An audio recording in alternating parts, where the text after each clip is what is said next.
Hello, everyone. Thank you for joining us once again right here on the GUE YouTube channel. Nearly said GUE TV there for some reason. We're going to be talking about something that the community absolutely love today. One of the pillars of GUE diving, and we're going to be talking about cave diving. All the weird and wonderful stuff related to cave diving, the courses, places you can dive, maybe even a little special something coming out soon. And I brought in a messiah of cave diving today. Now, weirdly, you and I met a long, long time ago, didn't we? By True. Yeah. absolute chance when out in Thailand, right? Yeah. I was teaching Tech 2 class here in the boat. Yeah. Yep. I was so actually let me introduce you. So, Mr. Kirill, thank you for joining us. But yeah, it's a small, weird, wonderful world, isn't it? The diving world. So I was Yeah, on indeed. the boat and you caught my attention because it's like 30-degree water, and my man Kirill was in a dry suit. And I still to this day wonder, why wouldn't you like the warm Thai water? I mean, I just don't own a wetsuit anymore. That's a very fair answer. That's a very, very fair answer. But look, so we're not going to be talking about nostalgia today. As I said, we're going to be talking about cave diving. So for those who are new to the channel, and maybe if this is reaching people who aren't necessarily part of the GUE community and who are new to GUE as a whole, can you tell us a little bit about yourself and what your role is at GUE and why you got into Mm. cave diving? All right. So my name is Kirill Egorov, and I was born and raised kind of in Russia, in Moscow and around. And then started diving around 2000, Mhm. right? And took my first G class in 2004 and totally just was convinced that that's the way to first dive myself and then teach. Currently, I'm Cave 2, Tech 2, and CCR2 instructor, as well as Cave training administrator for GE, meaning I'm working on anything cave related, like PowerPoints, training materials, working with other instructors if we believe that we need some other classes added to curriculum and so on. And so, Um, why cave diving then? Why did you get into that? um, I started really like everything cool in my life. It was like totally by chance. I came to Florida for the first ever GE conference in 2005, November 2005. And on the last day of the conference, there was like a time for people to go and get familiar with the area, do some diving. And obviously, everyone was cave diving, right? And then I came here primarily thinking I'm a wreck diver and not really interested in caves at all. Right. And Jared just said, you know what, just go to the ballroom, genie ballroom, get yourself teammate, just get in. And, if you've never done anything cave, just give it a try. And me and my friend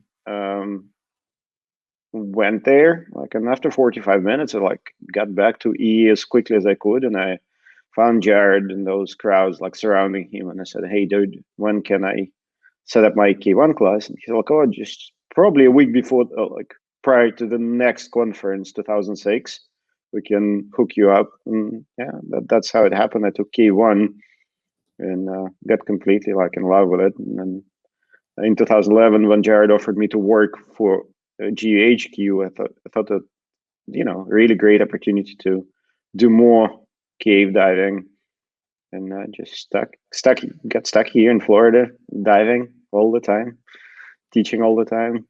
It's not a bad life, mate. No, not at all. Can't So complain. you've mentioned Florida. Now, you can actually click the link above because we've done a top 10 Florida cave dive video, which you actually helped me write the script for about a year ago. So I appreciate that. Go and check that out now to see some of the places that Kirill has has inundated the channel with, because there's some really cool caves in Florida. But can you tell us maybe about some of your favorite, most memorable cave dives, both in Florida and beyond? Oh, that's so many. Here in Florida, the cave, probably my favorite, and something that I keep thinking about all the time. That's the pretty deep, pretty big cave system called Wikiwachi Twin Deers Cave System. Mhm. And I'm lucky enough to be able to dive this cave as part of Carson the Water research team. And being the photographer, obviously they keep finding very nice places, and then I go there and take photos, and it's absolutely stunning. It's just amazing, huge, changing all the time. Like every single area you go, like every 100 feet it changes, and just absolutely stunning. Also very technically challenging. So it's everything I love about cave diving. It's beautiful, but it also forces you to be a better cave diver and forces you to think how you can be better every time, and teaches you a lot about cave diving, decompression, every single aspect of it. So amazing. Awesome. And then at the same time, I have to say, like I spent a week in Mexico recently, like 3 weeks ago, I think. By pure chance, I was supposed to teach 3 classes. One class didn't happen right in the middle, so I couldn't really, just shorten the trip, luckily. Right. And Fred, Divos, and Julian 14, and a couple other guys locally in Mexico just were kind enough to take me diving every day. And I've seen, again, lots of new cave to me, and have more plans of like getting there with my photo gear and do more stuff there. Right. And then the cave back home, the cave where all of my cave diving really personally started for me, even as a cave diving idea, I guess, Orda in Russian, Urals is like definitely an absolutely beautiful cave, and which I'd be happy to go back one day and see it again and take photos there. Okay, so I mean, you've hinted at some of places you've dived now, but what can you share some of like your bucket list caves that you haven't had a chance to dive yet, and why they're on your bucket list? I mean, I really wouldn't go and dive caves in Australia, partly because those caves look really, really pretty. I really want to go and do Bahamas. Funny enough, as close as it is, I've never been there. So I'd really like to see caves that Brian Kaycock explores. They seem to be very interesting, both again technically and visually. I really want to do China caves. The list is like never ending. I mean, Florida alone has over 370 caves, right? And I probably have seen maybe 10% of it. Crazy. So there is still stuff to see right here. And I guess that's why traveling is to a degree hard to justify, because there are so many caves. Like friends of mine, I was teaching last week, but my friends were exploring in the same cave I was teaching at, right? And they just explored 6,500 feet of new cave where people believe everything is walled out, nothing to see, just and that's I guess what I love about cave diving, that the surprise awaiting you behind any corner. Yeah. You just need to be brave enough to turn the corner and see what's there. It's proper Final Frontier stuff, isn't it? Yeah. And of course, you have the joy of teaching this stuff as well as just diving it for fun. So when it actually comes to teaching the Cave One course, what are some of the most common difficulties you run into with students, and how do you address these? I think at K1 level, I keep experiencing like two types of issues on pretty regular basis. Sometimes people just do not really have strong enough base yet, like the foundational skills are not solid enough. Mhm. And I think they're just rushing too quickly to the next level of training before really, reinforcing the platform, the trim, the buoyancy, the stability, the propulsion. And obviously, if these things, and that's why class was created, right? Without these foundational skills, anything more complex, anything that requires awareness and attention and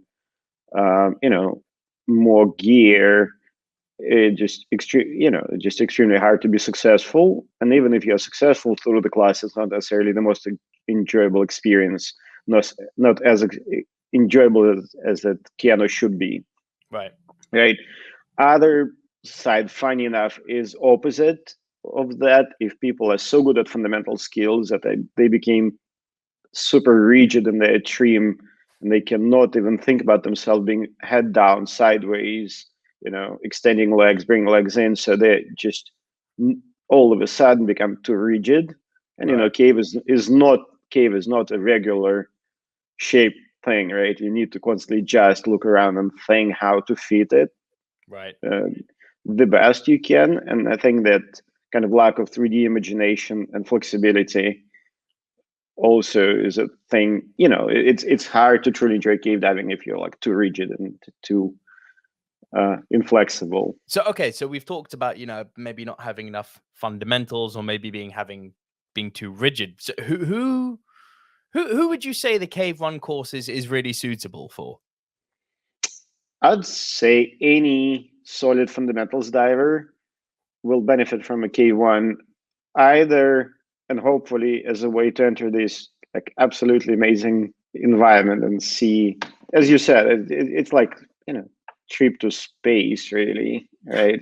Like you can eventually get to the place that a couple people have seen before you, or maybe if you're lucky enough, you can get to a place that you are the only person, you and your teammate obviously are the only people who've seen it, right? You're truly exploring, and it's really hard to find any other place on Earth where you can explore and be the first and bring some valuable data or stunning imagery and share what you found with other people, right?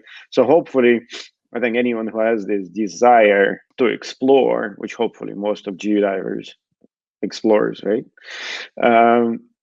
So I think that's one, but also nothing. I truly believe that nothing makes you as good as a diver as cave diving. I think it just polishes all of the skills on one hand, right? Your propulsion and your buoyancy and your awareness, but also it makes you more flexible and more thinking, right? Because there are so many decisions to make. There are so many things to be aware of, so many things to remember and process, that really makes you much, much better as a diver, even if you will discover that, wet rocks is not exactly what you want to look at and you still like the rusty metal, right? Even then you will get better skill set and you'll be better reef or wreck diver no matter what. Your real talk, if anyone really is under the impression that cave diving is just wet rocks, the only thing I can say to that is you're only saying that because you haven't done it.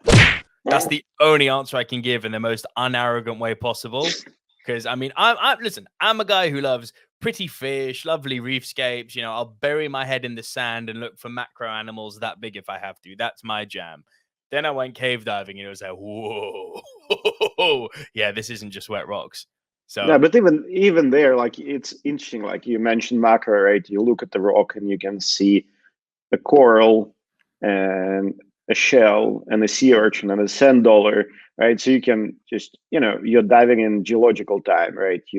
If you're in Mexico and Bahamas, you also diving in the historic time, right? Because you can find artifacts, you can find human and animal remains, right? Fossilized and unfossilized.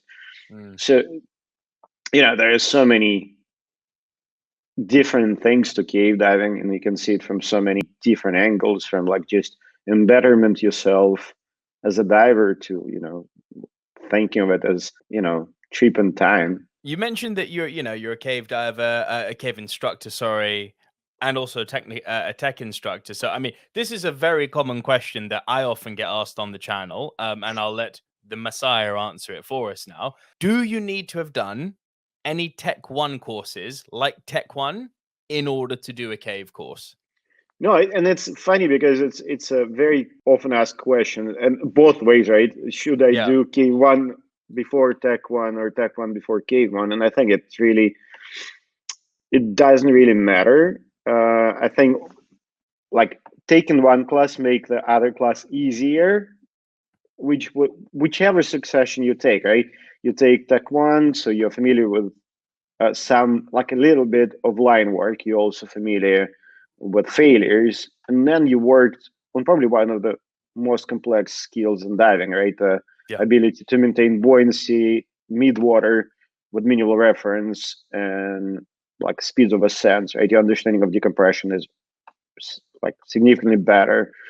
So walking into K1 class, you can focus on cave specifics, right? At the same time, if you're a cave diver working in tech class, your awareness is really high, your line work is pretty good, and again, you're familiar with failures.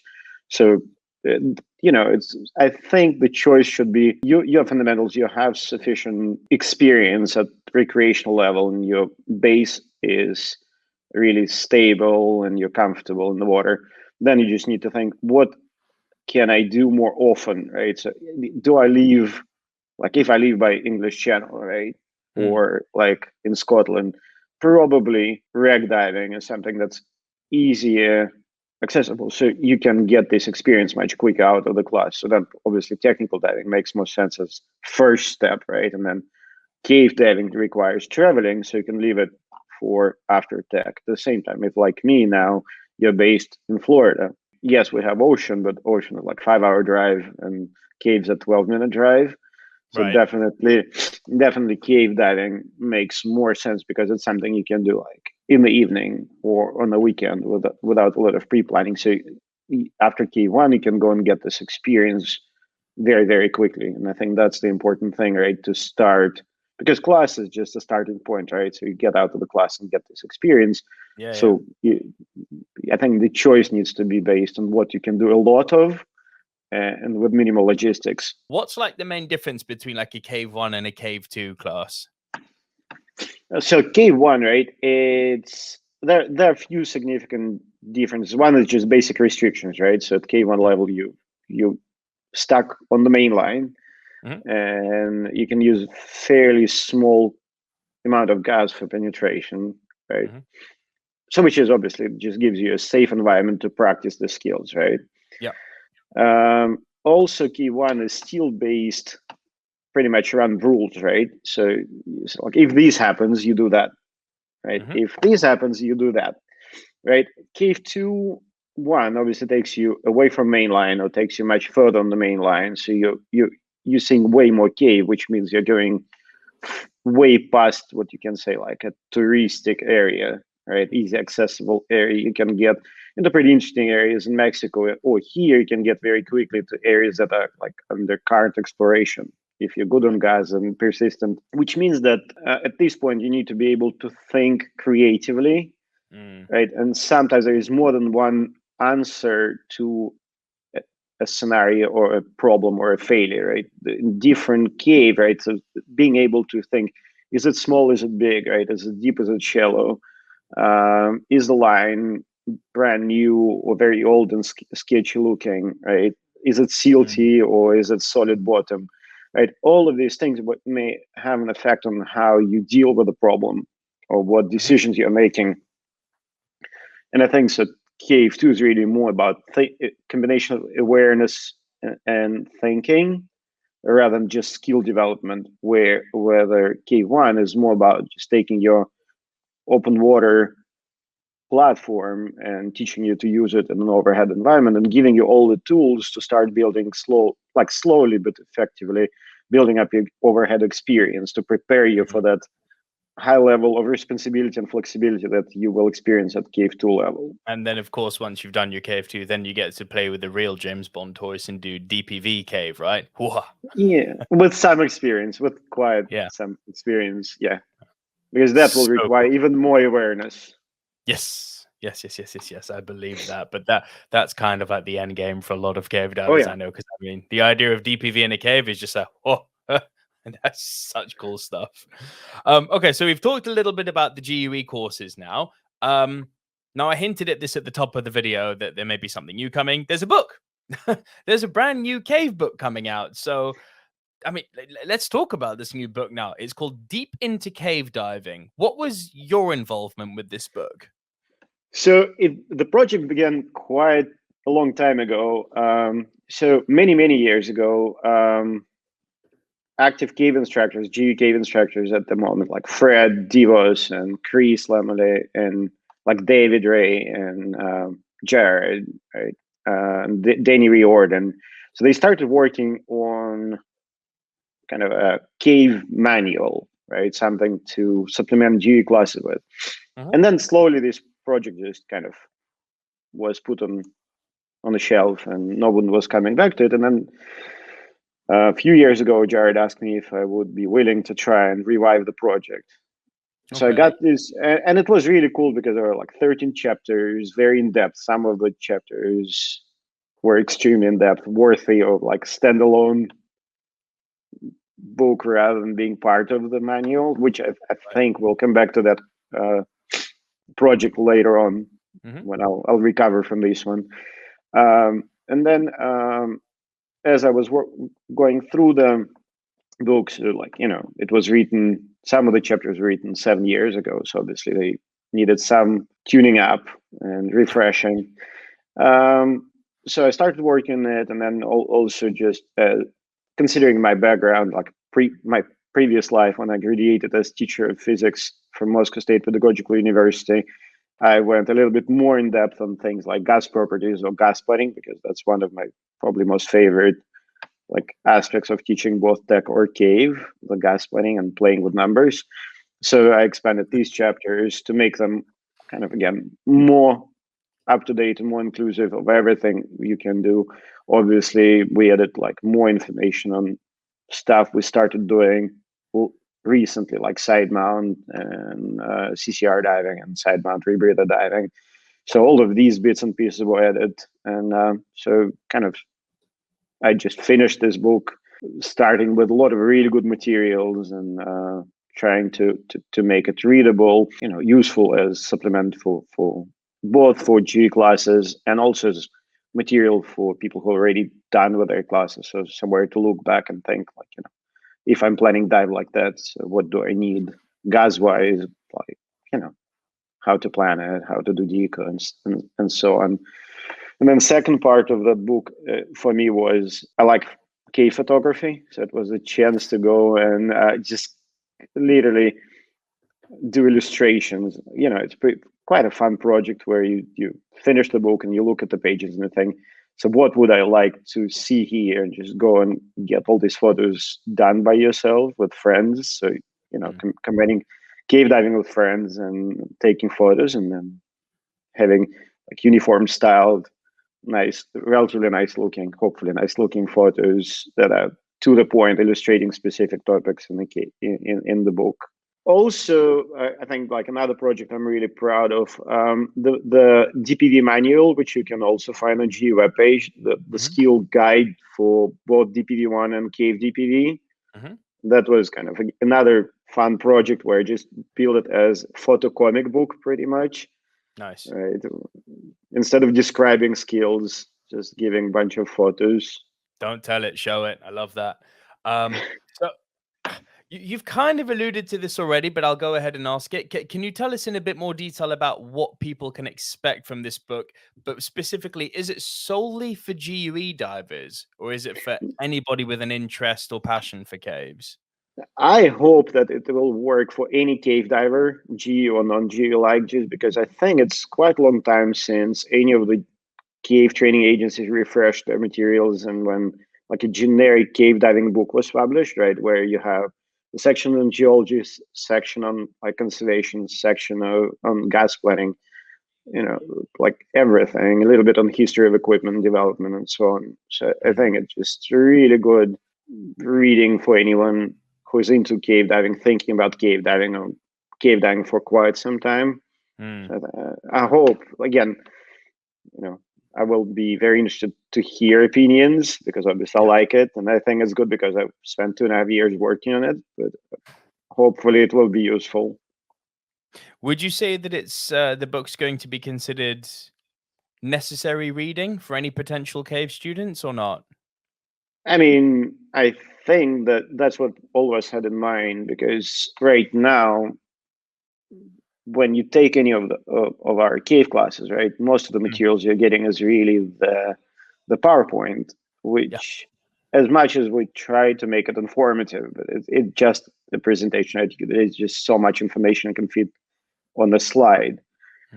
And I think, especially if you don't dive like every weekend, a lot of information disappears, and when you're during the class, you focus so much on in-water stuff that a lot of this information doesn't stick. So I think it's very useful both to have it ahead of time, but probably even more importantly as post factum, like when you are actually planning your own dives 3-4 months after your class. I think it will be very valuable tool for anyone to keep all the knowledge fresh. So watch this space, guys, for a brand new book called Deep into Cave Diving, Kirill being one of the contributors. Finally, Kirill, just before I let you go, let me touch on something that's a little bit taboo, because I do feel I've got the right person here to address this. So many people consider cave diving to be super dangerous. That's one of the reasons why a lot of people never get into it. I mean, I've been into a few caves, and when I show the footage to my family, without fail, the answer is, "Are you nuts?" I'll go diving with a shark. That's no problem. Not that sharks are dangerous. I'm not prescribing to that noise, but diving in the sea, that's no problem. The moment you go in a wreck, that's fine. Cave, no, danger, danger, danger.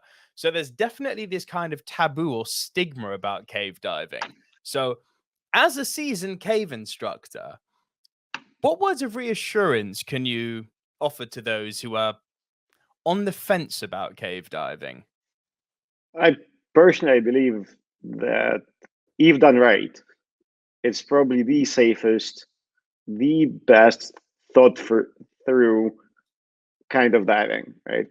Cave divers over the years, starting from Shaq, actually came up with so many safety rules.